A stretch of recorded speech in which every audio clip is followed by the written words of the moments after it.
40 చెప్పండి. Praise lord. 40 చెప్పండి.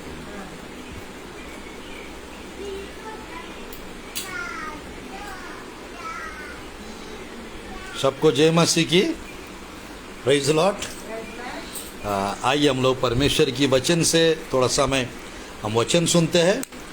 आज मैं बताना चाहता हूँ यीशु मसीह ऑलिव पर्वत के ऊपर, जैतून पर्वत के ऊपर यीशु मसीह, इस अंश के बारे में थोड़ा वचन बताना चाहता हूँ. Jesus Christ on mount olives, जैतून पर्वत के ऊपर यीशु मसीह, उस अंश के बारे में थोड़ा समय हम वचन सुनते हैं.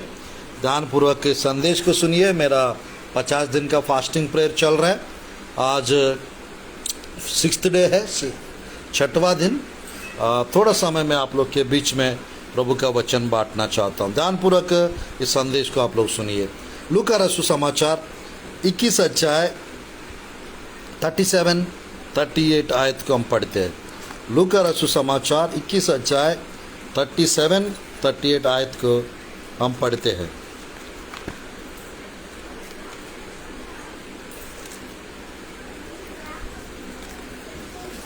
पढ़ सकते तो पढ़ लीजिए. वह दिन को मंदिर में उपदेश करता था. रात को बाहर जाकर जैतून नामक के पर्वत पर रहा करता था. और भोर को तड़के सब लोग उसको सुनने के लिए मंदिर में उसके पास आया करते थे. ध्यानपूर्वक देखिएगा. प्रभु की वचन में यीशु मसीह की सेवकाई के समय एक पर्वत दिखता है हम लोग को, यानी वो टेम्पटेशन माउंटेन कह सकते हैं, परीक्षा का पर्वत. वो हम लोग देख सकते हैं मत्ती 4 का 1 से 10 तक, लूका रसूल समाचार अध्याय 4 का 1 से 10 तक. वो दोनों जगह पे यानी एक पर्वत के ऊपर यानी यीशु मसीह फास्टिंग प्रेयर रखना हम लोग देख सकते हैं. 5 अध्याय में पहाड़ी उपदेश करके, मत्ती रसूल समाचार 5वां अध्याय, 6वां अध्याय, 8वां अध्याय जो यीशु मसीह प्रचार किए, उस प्रचार को, उस संदेश को पहाड़ी संदेश कहते हैं. जो 9 प्रकार की धन्यताएं जो लिखा है वो पहाड़ के संदेश में आता है. पहाड़ का संदेश है. पहाड़ के ऊपर बैठ के यीशु मसीह प्रचार किए. और बाइबल में 17 अध्याय मत्ती रसूल समाचार, वहाँ पर भी माउंट ऑफ ट्रांसफिगरेशन यानी रूपांतर पहाड़ के बारे में हम लोग देख सकते हैं. वो सब पर्वत क्या क्या है अभी बताने के लिए मैं आज समय नहीं है. मैं ज़रूर बताऊंगा एक एक पर्वत के ऊपर. बाइबल में 40 से 45 पर्वतों का वर्णन लिखा रहता है. 40 से 45 पर्वत का वर्णन लिखा रहता है. तो यहाँ पर यीशु मसीह के विषय में लिखा रहता है 21 का 37-38 में. लूका रसूल समाचार 21 का 37-38 में इस प्रकार लिखा है प्रभु की वचन में. वह दिन को मंदिर में उपदेश करता था और रात को बाहर जाकर जैतून नामक पहाड़ पर रहा करता था. यानी यीशु मसीह जैतून नामक के पर्वत पर क्यों रहा करता था? बहुत सारा पर्वत है इजराइल देश में, कोई और पर्वत पे रह सकते थे, बट जैतून नाम के पर्वत पे क्यों रहता था? तो ध्यानपूर्वक देखिएगा. प्रभु की वचन में वहाँ पर लिखा रहता है 38, लूका रसूल समाचार 21 का 38 में, भोर को तड़के सब लोग उसकी सुनने के लिए मंदिर में उसके पास आया करते थे. मंदिर में उसके पास आया करते थे. वो रात भर प्रार्थना करते थे जैतून नाम के पर्वत के ऊपर रहते हुए, और सुबह वो मंदिर में चले जाते थे और वो बहुत लोग उसके पास आ जाते थे. मैं कहना चाहता हूँ आज हम लोग को जैतून पर्वत का अनुभव हम लोग को भी होना चाहिए. जैतून पर्वत का अनुभव हमको भी होना चाहिए. यानी इज़राइल देश में इज़राइल देश में यानी जितना भी पर्वत है वो सब पर्वत का कुछ विशेष खासियत है। एक एक पर्वत का सुनने के लिए कम से कम मैंने बहुत दिन लग जाएगा एक एक पर्वत के बारे में सुनने के लिए। बट यहाँ पर जैतून नाम की पर्वत बाइबल में हम लोग देख सकते हैं। दाऊद कहता है मैं परमेश्वर के भवन में जैतून के वृक्ष के समान हूँ। प्रभु की वचन में वो वचन हम देख सकते हैं। भजन संहिता में हम लोग देख सकते हैं నేనైతే పచ్చని ఒలివ చెట్టు వలె ఉన్నాను అని చెప్పి అంటాడండి दाऊद के विषय में बाइबल में लिखा रहता है। भजन संहिता में दाऊद खुद कहता है मैं परमेश्वर के भवन में जैतून के वृक्ष के समान हूँ। इस आयत तो बहुत मज़ा आता है सच में।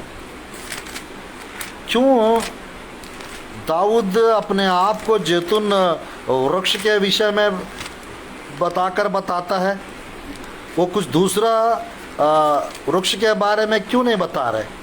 सिर्फ जैतून वृक्ष का ही क्यों बता रहे? मैं परमेश्वर के भवन में जैतून वृक्ष के समान हूँ। यह है प्रभु की वचन में भजन संहिता में हम लोग देख सकते हैं 51 का 8 आयत। भजन संहिता 51 का 8। मुझे हर्ष और आनंद की बातें सुना, जिससे जो हड्डियां तूने तोड़ डाली है। भजन संहिता 52 का 52 का 8 भजन संहिता। परंतु मैं तो परमेश्वर के भवन में हरे जैतून के वृक्ष के समान हूँ। हरे जैतून के वृक्ष के समान हूँ। मैंने परमेश्वर की करुणा पर सदा सर्वदा के लिए भरोसा रखा है। Praise the Lord. यहाँ पर हम देख सकते हैं दाऊद अपने आप को मैं तो परमेश्वर की भवन में हरे जैतून के वृक्ष के समान हूँ। यानी इज़राइल देश का जैतून पर्वत जो है वो हरा भरा रहता है। वो पर्वत पूरा जैतून पर्वत बनने से वहाँ पर पूरा जैतून वृक्ष लगा रहता है। वो हरा भरा दिखता है। बाइबल में यानी जैतून पर्वत जो है आत्मिक जीवन को दर्शाता है। जैतून वृक्ष जो है स्पिरिचुअल लाइफ को, आत्मिक जीवन को दर्शाता है। हमारा आत्मिक जीवन हमेशा अच्छा रहना है, हरा भरा यदि रहना है, हम जैतून पर्वत के अनुभव में रहना है। यीशु मसीह क्यों रात भर प्रार्थना में जैतून के पर्वत पे रहते थे? क्योंकि उसका स्पिरिचुअल लाइफ हमेशा हरा भरा रहे। आज के टाइम पे कौन कब टपक सकता है कोई नहीं बता सकते।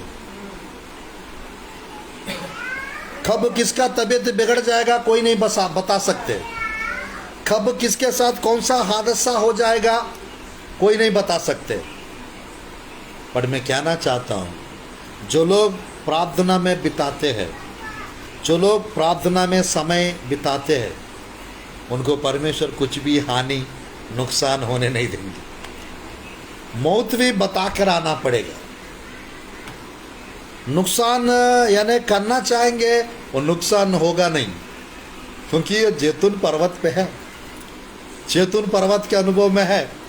तो यहाँ पर दाऊद कहता है आज कौन ऐसा कह सकता है मैं परमेश्वर के भवन में जैतून के पर्वत के समान हूँ? कौन ऐसा कह सकता है? कोई नहीं कह सकता। तो परमेश्वर की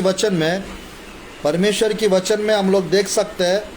मैं बतलाना चाहता हूँ प्रभु की वचन से, ध्यानपूर्वक के संदेश को सुनिए। और बच्चे के विषय में लिखा रहता है भजन संहिता 128 का वहाँ पर 2-3 आयत को पढ़ते हैं।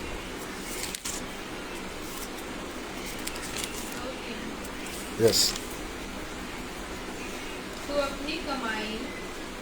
तू अपना कमाई निश्चय खाने पाएगा, तू धन्य होगा, तेरा भलाई होगा, तेरे घर के भीतर स्त्री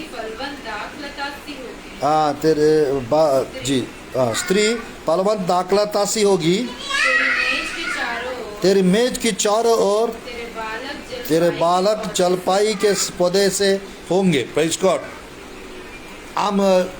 Today I'm sharing about Jesus Christ on Mount Olives, about this topic I'm preaching. See here, children compared here 128 Psalms verse 2 and 3.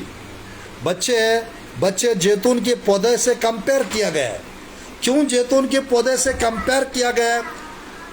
जैतून पर्वत जो है, जैतून वृक्ष जो है, वो ज्यादा साल तक जीने वाला वृक्ष है.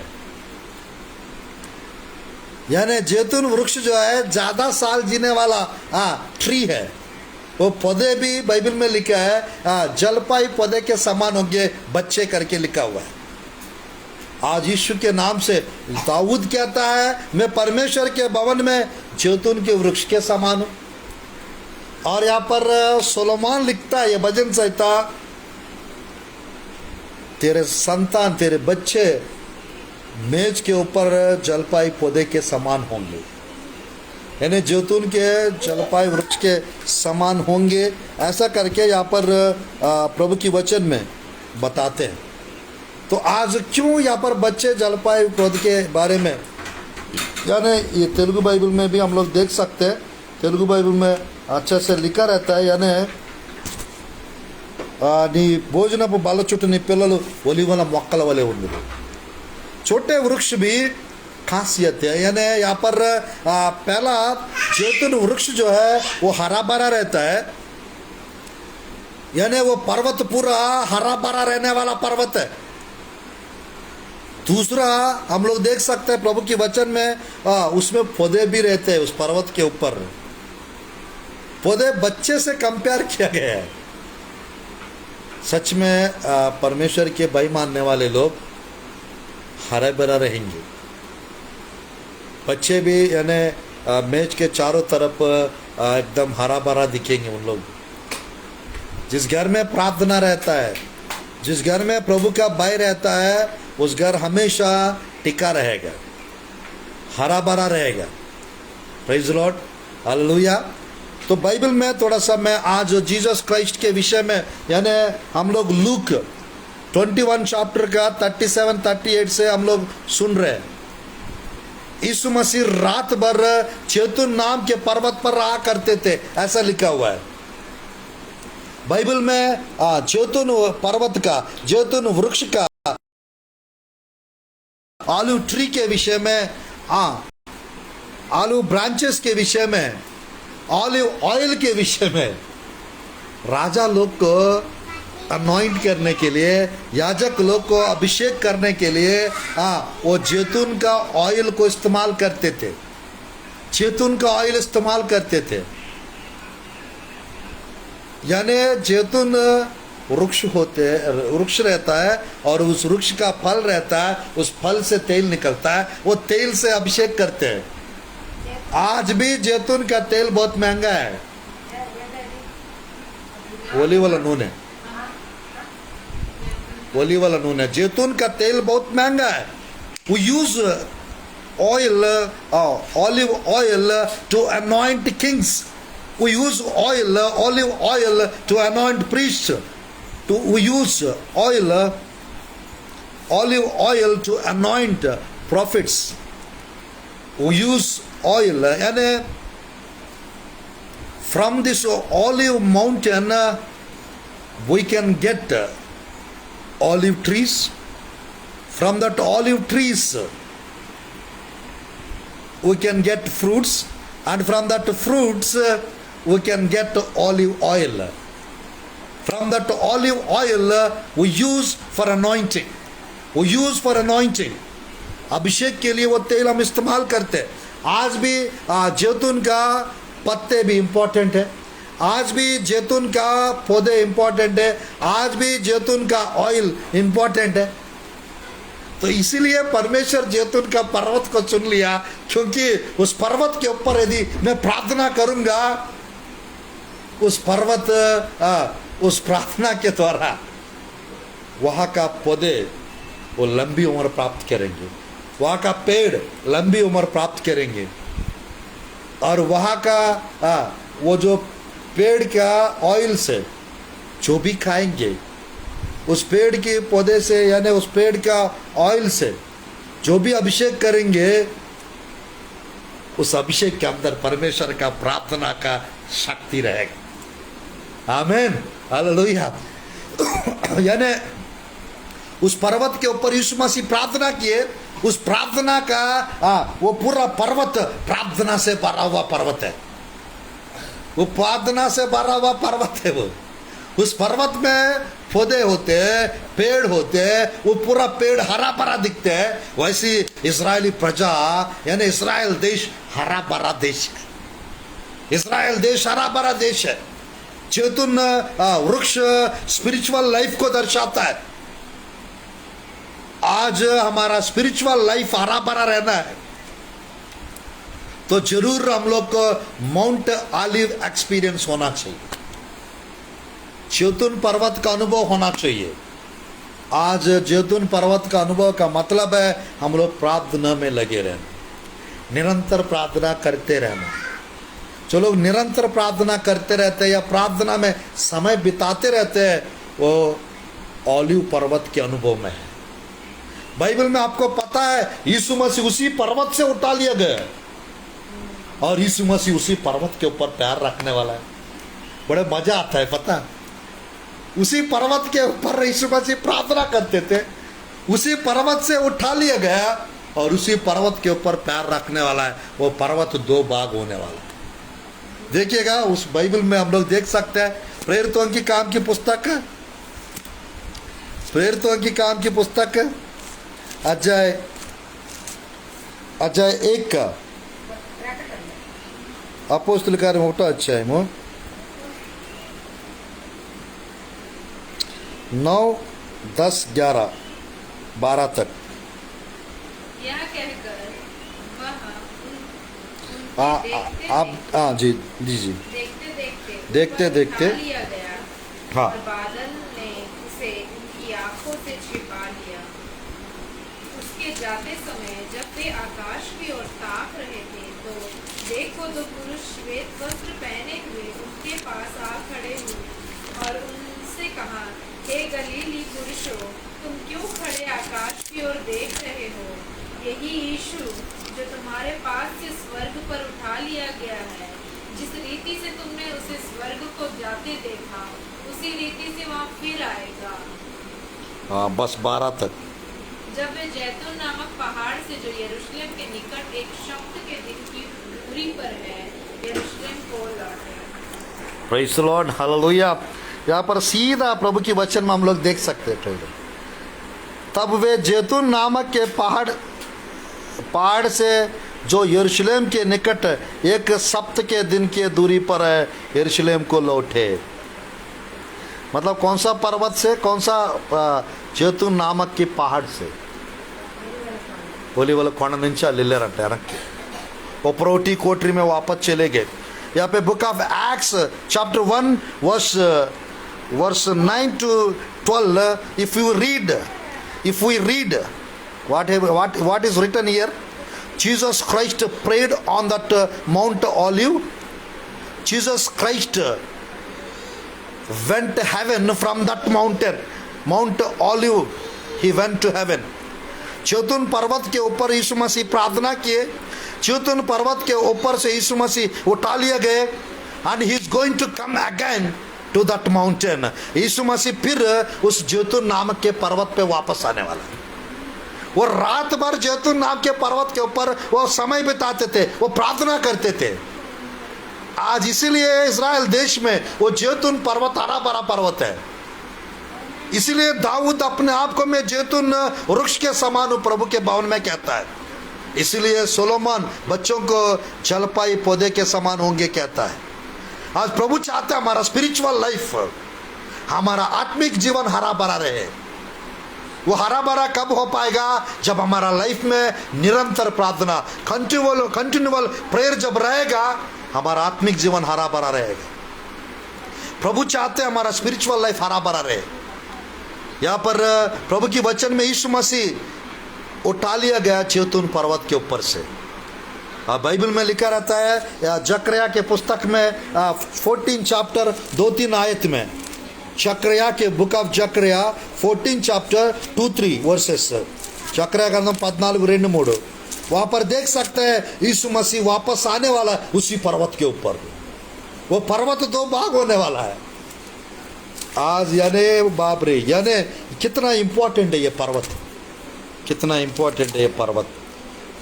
14 चैप्टर 14 अध्याय 14 चैप्टर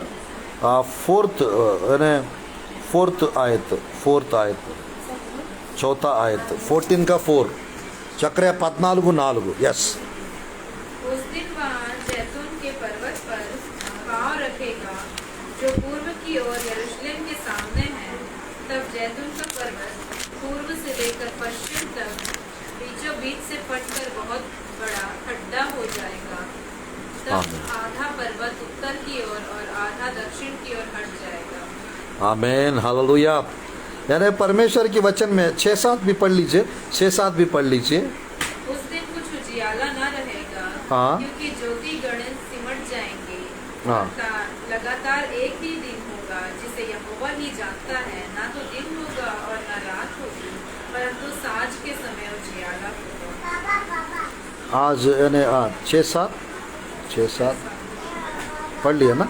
तो परमेश्वर की वचन में यानी यहाँ पर यीशु मसीह आने वाला है दूसरी आगमन में, सेकंड कमिंग में, जब यीशु मसीह रिटर्न पृथ्वी पर 1000 साल राज्य करने के लिए जब वो आएंगे, जैतून नाम के पर्वत पे ऊपर पैर रखेंगे।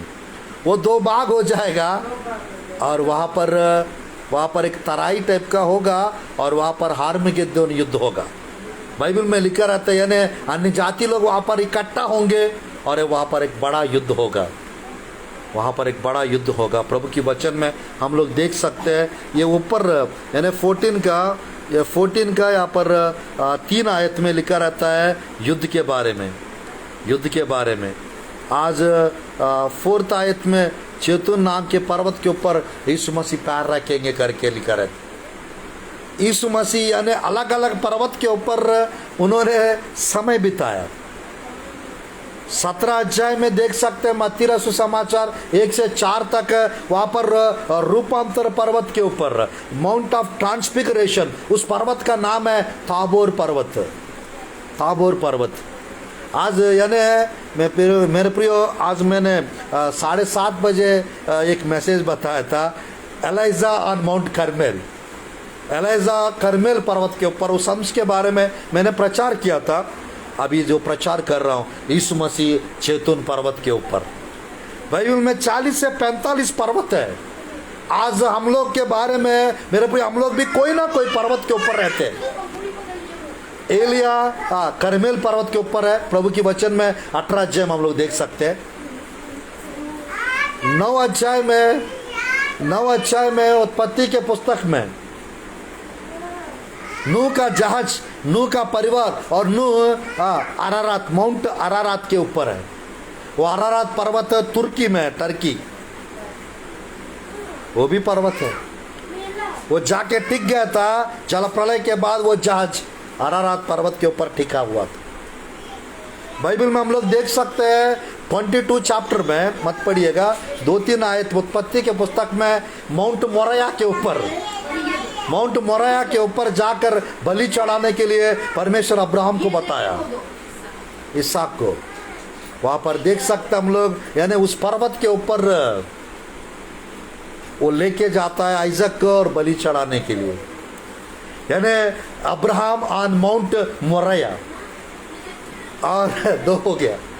3rd चैप्टर निर्गमन की पुस्तक यदि आप देखेंगे वहाँ पर मूसा के बारे में लिखा रहता है। मूसा माउंट होरेब के ऊपर, होरेब पर्वत के ऊपर मूसा को देख सकते हैं। बाइबल में 19 अध्याय में यदि हम देखेंगे सीनाई पर्वत के ऊपर, वही होरेब पर्वत के ऊपर एलाइजा को भी देख सकते हैं। कितने लोग को सियोन पर्वत के बारे में मालूम है? सियोन पर्वत के बारे में कितने लोग को मालूम है? सियोन पर्वत, माउंट जियोन से परमेश्वर हमको आशीष देता है। इज़राइल देश में एक माउंट जियोन है और स्वर्गलोक में भी एक सियोन नाम की पर्वत है। हालेलुया। स्वर्गलोक में भी कुछ पर्वत है। तो आज यीशु मसीह जैतून पर्वत के ऊपर, उनका फास्टिंग प्रेयर पर्वत के ऊपर हुआ था।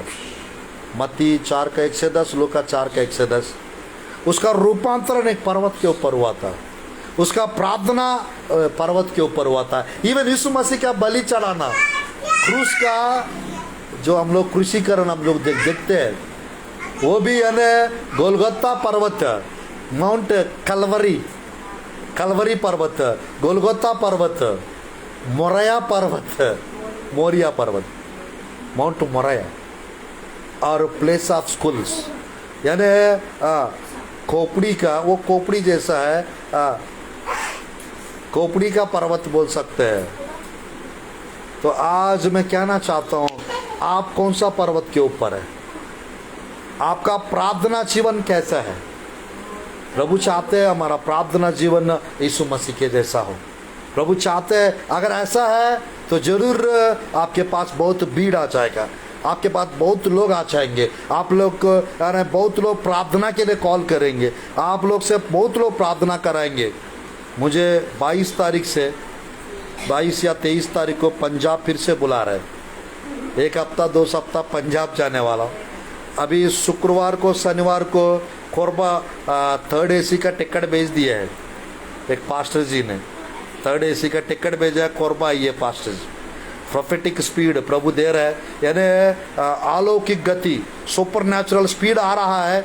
50 दिन का फास्टिंग प्रेयर चल रहा है, 6वां दिन है। मेरे प्रियो, मैं आप लोग के लिए प्रार्थना करने चाह रहा हूँ। आप लोग के अंदर भी रैपिड स्पीड, तुरंत इंस्टेंटली सब काम होने पर आप लोग की लाइफ में प्रार्थना जीवन बढ़ाएंगे, सब कुछ आगे आगे होगा आपके लाइफ में। हरा भरा जीवन चाहिए तो प्रार्थना जीवन को थामे रहिए। प्रार्थना, अभी आप लोग को कोई पर्वत के ऊपर चढ़ने की जरूरत नहीं है, पर आप लोग को प्रार्थना जीवन को मेंटेन करने की जरूरत है। अगर प्रार्थना जीवन को मेंटेन करेंगे, हम लोग पर्वत के एक्सपीरियंस में पहुंच जाएंगे, पहाड़ का अनुभव में पहुंच जाएंगे। जैसा मूसा 40 दिन 40 रात सीनाई पर्वत के ऊपर, सीनाई पर्वत के ऊपर, होरे पर्वत, परमेश्वर के पर्वत के ऊपर 40 दिन 40 दिन परमेश्वर के साथ समय बिताया।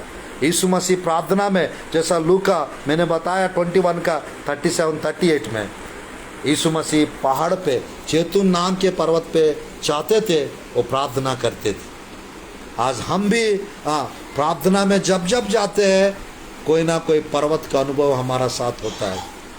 हमारा चेहरा बदल सकता है, दर्शन मिल सकता है। एलिया, मूसा हमारे पास भी आ सकते हैं, हमसे बात कर सकते हैं, हमारा चेहरा से मूसा के जैसा किरणें निकल सकते हैं। मैं चाहता हूँ ये अनुभव आप लोग के अंदर आने पाए। ये जैतून नाम के पर्वत का कितना महत्व है मेरे प्रिय। यीशु मसीह उस पर्वत को प्रार्थना का पर्वत बना लिए, और वो मेरे प्रियो मैं कहना चाहता हूँ, वो हरा भरा पर्वत है। वो जैतून का वृक्ष लंबी जीवन जीने वाला वृक्ष है, जैतून का वृक्ष। मेरे प्रियो मैं कहना चाहता हूँ, वो जैतून का वृक्ष को यानी मौत नहीं है, पता, मरते नहीं है। आप लोग को पता, जब नूह की जहाज से कबूतर को बाहर निकाले, वो कबूतर जैतून की पत्ता को मुंह में पकड़ के लेकर आते, वो दूसरा क्यों नहीं लेकर आए। यानी जैतून की पत्ता, मैं कहना चाहता हूँ, एक नया, एक न्यू बिगिनिंग को दर्शाते, एक नई शुरुआत को, एक न्यू होप, एक नई आशा को उत्पन्न करता है। यानी जैतून का हर एक चीज़ इम्पोर्टेंट। बाइबल में इस्राएल देश को जैतून की वृक्ष से भी कंपेयर किया गया है। इजरायली आत्मिक जीवन को जैतून की वृक्ष से कंपेयर किया गया, और इजराइल देश का पॉलिटिकल बैकग्राउंड को और पॉलिटिकल यानी इजराइल को अंजीर की पेड़ से कंपेयर किया गया है। और मैं कहना चाहता हूँ, आत्मिक जीवन को जैतून वृक्ष से कंपेयर किया गया। और आज मैं कहना चाहता हूँ मेरे प्रियो, आपका जीवन प्रभु हरा भरा करने चाह रहे हैं। आपके जीवन में सूखापन को प्रभु दूर करने चाह रहे हैं। हरियाली आने वाली है मेरे प्रियो। जो पेड़ जो पानी के किनारे लगा रहता है वो हमेशा हरा भरा रहेगा, वो मुरझाएगा नहीं, सूखेगा नहीं, हमेशा वो पेड़ फल देता रहेगा, हमेशा मेरे प्रियो हमेशा अच्छा हवा देता रहेगा। यीशु मसीह उस पर्वत को प्रार्थना करने के लिए, मेरे प्रियो प्रार्थना करने के लिए इन्हें चुन लिया था। आज कुछ ना कुछ स्थान को आप चुन लीजिएगा, कुछ ना कुछ जगह को आप चुन लीजिएगा, कुछ ना कुछ कलीसिया को आप चुन लीजिएगा, कुछ ना कुछ मेरे प्रियो घर का कोई ना कोई कमरा प्रार्थना के लिए अलग रखिएगा और उस जगह पे उस समय पे जाते रहिए, प्रार्थना करते रहिए, क्योंकि यीशु मसीह ओलिव जैतून पर्वत पर रहा करता था। वही लिखा 21 का 37 38 लूका सुसमाचार में। आइए हम लोग प्रार्थना करते, इस संदेश को समाप्त करते हैं। ये प्रार्थना अनुभव आपके अंदर आने पाए मेरे प्रियो। यीशु मसीह उस पर्वत पे प्रार्थना करने के कारण उस पर्वत पूरा अभिषेक से भर गया, अभिषेक से भर गया। आज इजराइल देश में उस पर्वत के ऊपर यदि आप जाएंगे, परमेश्वर का अभिषेक का स्पर्श होगा।